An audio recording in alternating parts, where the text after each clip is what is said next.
तो hello guys, हम लोग आ चुके हैं नेक्स्ट वीडियो में। इस वीडियो में हम बात करने जाते हैं वीआईटी वेल्लोर के बारे में। यहाँ पे आपको क्या जानने मिलेगा, वीआईटी वेल्लोर का फी स्ट्रक्चर क्या है, प्लेसमेंट की सारी सिनेरियो क्या है, आपको हॉस्टल फी कैसे पड़ेगी, स्कॉलरशिप अगर आप अवेल करा रहे हैं तो वो सारी चीज़ें आपको क्या क्या मिलेगा। इस वीडियो में हम वो सारी चीज़ें डिस्कस करने वाले।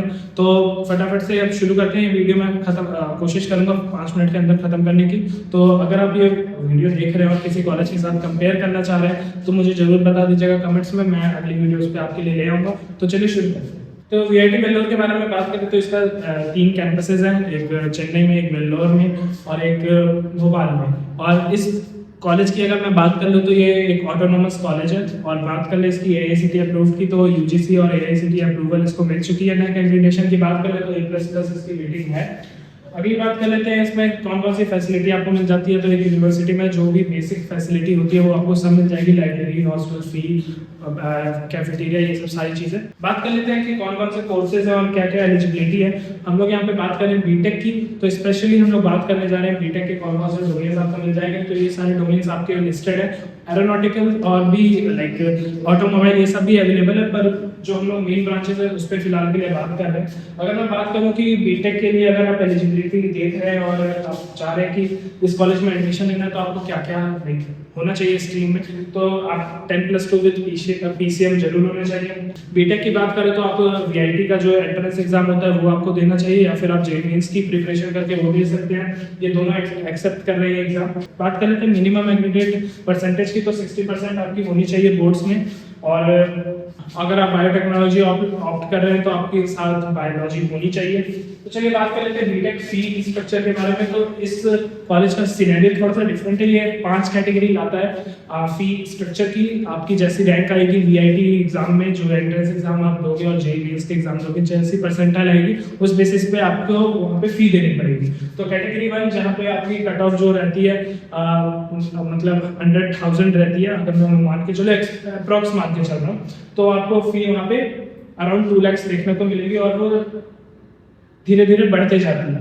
तो आप देख सकते हैं अगर आप कैटेगरी 5 में जब आपकी रैंक अराउंड 78,000 के अबव रहती है तो आपको जो फी पड़ेगी वो अराउंड 5 लाख के अराउंड पड़ेगी साल की, मतलब 2.5 लाख पर सेम। बात कर लेते हैं कि हॉस्टल फी क्या है। यहाँ पे हॉस्टल फी आपको जैसे यहाँ पे आपको सारी चीजें दिख रही हैं, हम यहाँ पे डिवाइड किया गया है नॉनवेज और वेज में इसमें।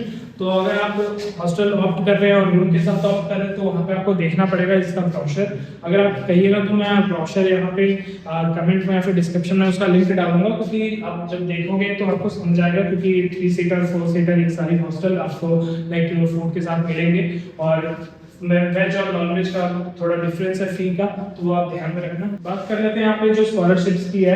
अगर आप लाइक कोई भी स्कॉलरशिप के लिए अप्लाई कर रहे हैं वीआईटी में, तो वहाँ पे क्या क्या कैटेगरी और किस कोटा के थ्रू आप अप्लाई कर सकते हैं, जो जहाँ से आपको मैक्सिमम अवेलेबिलिटी मिलेगी कि आपको ये स्कॉलरशिप मिल जाए। तो GBSDP आप एक स्कॉलरशिप है, ये अप्लाई कर सकते हैं इस कॉलेज के लिए। और यहाँ पे जो ये स्कॉलरशिप है ये आपको प्रोवाइड करता है कि रैंक के बेसिस पे आपकी जितनी है, जो कैटेगरी 5 की रैंक है और कैटेगरी 1 की रैंक के बीच में आप बहुत डिफरेंस देख पा रहे हैं, तो उसी डिफरेंस को ये स्कॉलरशिप में कन्वर्ट कर दिया गया है। बात कर लेते हैं स्कॉलरशिप क्राइटेरिया के बारे में, कौन कौन सी स्कॉलरशिप आप अवेल करा सकते हो और कौन से कोटा में अगर आप अप्लाई करते हैं स्कॉलरशिप तो मैक्सिमम अवेलेबिलिटी किस में है। तो अगर बात करूँ मैं GBSDP स्कॉलरशिप के बारे में, तो यहाँ पे आपको रैंक के बेसिस पे लाइक यहाँ इन्होंने डिवाइड कर रखा है। लेकिन अगर आप वीआईटी एग्जाम में जो उनका अपना एग्जाम यूनिवर्सिटी का, अगर उसमें आप स्कोर अच्छा करते हैं और अच्छे कैटेगरी में आते हैं तो ये आपको स्कॉलरशिप वैसे ही दे देंगे। और अगर आप रैंक 1 से 50 के बीच में लाते हैं तो आपको 75% ट्यूशन का वेरियर फी जो होता है वो आपको मिलता है। और अगर 51 से आप 100 के बीच में लाते हो तो 50%, और 101 के 1000 के बीच में लाते हो तो 25%। बात करते हैं यहाँ पे प्लेसमेंट्स के बारे में। तो अगर प्लेसमेंट की मैं बात करूँ तो आपको लाइक जो प्लेसमेंट रेट है वो अराउंड 70 से कम देखने को मिलता है। 68% आपको यहाँ पे डेटा मिल रहा है। और जो मीडियम सैलरी है वो अराउंड 980 है। इस यूनिवर्सिटी की, इस कॉलेज की जो हाईएस्ट पैकेज है वो अगर मैं बात करूँ तो 1.02 करोड़ गई हुई है। लाइक अच्छा कॉलेज है। अगर बात करें चले प्लेसमेंट टर्म की, बहुत बच्चों की ड्रीम पैकेज लगता है, dream package in the sense like जिसकी पैकेज 10 लाख से अबव की लगती है, तो ये आपको यहाँ पे मिल जाती है। अगर सैलरी की बात करूँ तो मैं यहाँ पे 7 to 8 LP आप क्रैक कर सकते हो अगर आप अच्छे से पढ़ रहे हो, क्योंकि कंपनीज यहाँ पे बहुत आती है। आप देख सकते हैं यहाँ पे कौन कौन सी कंपनीज आ रही हैं, और ये सारी लाइक बड़ी कंपनीज हैं। और MRF देख सकते हैं, मीडिया देख सकते हो, फिर आप और भी बहुत सारी कंपनीज है, इंडियन ऑयल है, ये सारी चीज़ें हैं। इसी के साथ ये वीडियो एंड होती है और आई होप कि आपको ये वीडियो अच्छी लगी होगी, आपको कुछ इंसाइट्स जानने को मिलेंगे इस कॉलेज के बारे में। आपको मुझे रिव्यू देना और सजेशन देना कि मैं किस टाइप में वीडियो बनाऊँ और कैसी एक वीडियोस बनाऊँ। अगर आप कॉन्टैक्ट करना चाहते हैं डेफिनेटली कॉन्टैक्ट कर सकते हैं, और अगर आपको कोई दिक्कत आ रही है तो फॉर्म स्कैन करके आप काउंसलिंग अवेल करा सकते हैं। तो चलिए मिलते हैं नेक्स्ट वीडियो में।